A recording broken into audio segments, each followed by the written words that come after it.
Je vais être honnête, j'ai pas trop eu le temps de préparer une revue de l'année 2025 pour la Nouvelle-Écosse, l'île du Prince-Édouard et Terre-Neuve et Labrador.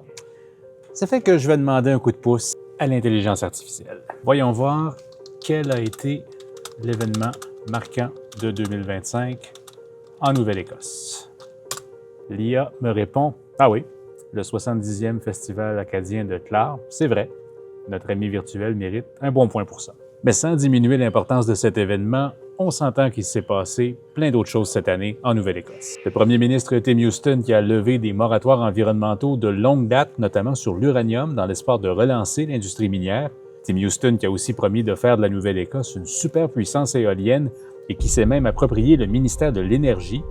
Les problèmes de facturation du fournisseur d'électricité Nova Scotia Power qui a été la cible d'une cyberattaque majeure au printemps et ce n'est toujours pas réglé. Les feux de forêt qui ont détruit des dizaines de bâtiments dans la vallée d'Annapolis et la disparition de Lily et Jack Sullivan qui a mobilisé des secouristes pendant des mois dans le comté de Pictou sans jamais retrouver la trace des deux enfants.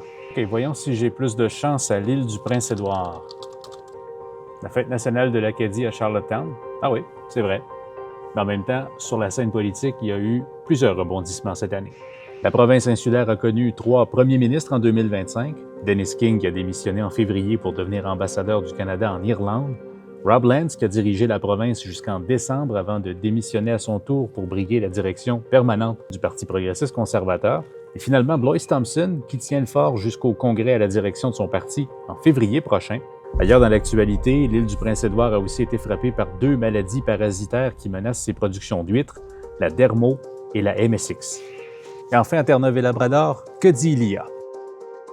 Les feux de forêt sans précédent, les Jeux d'été du Canada, des débats autour de l'entente de principe sur Churchill Falls, oui, tout ça c'est vrai. Il y a aussi eu des élections provinciales qui ont changé la couleur du gouvernement et qui font planer le doute sur la ratification de l'entente sur Churchill Falls avec le Québec. Le nouveau premier ministre progressiste conservateur Tony Wakeham a fait campagne sur une révision de l'accord de principe qu'il promet de faire dans les 4 premiers mois de 2026. Et puisqu'on parle de 2026, avez-vous pensé à vos résolutions du Nouvel An? J'en ai une à vous proposer. Fions-nous moins à l'intelligence artificielle et consultons davantage l'appli Info de Radio-Canada pour de l'information vérifiée et complète. Sur ce, au nom de toute notre équipe, je vous souhaite un joyeux temps des fêtes et un bon début d'année 2026.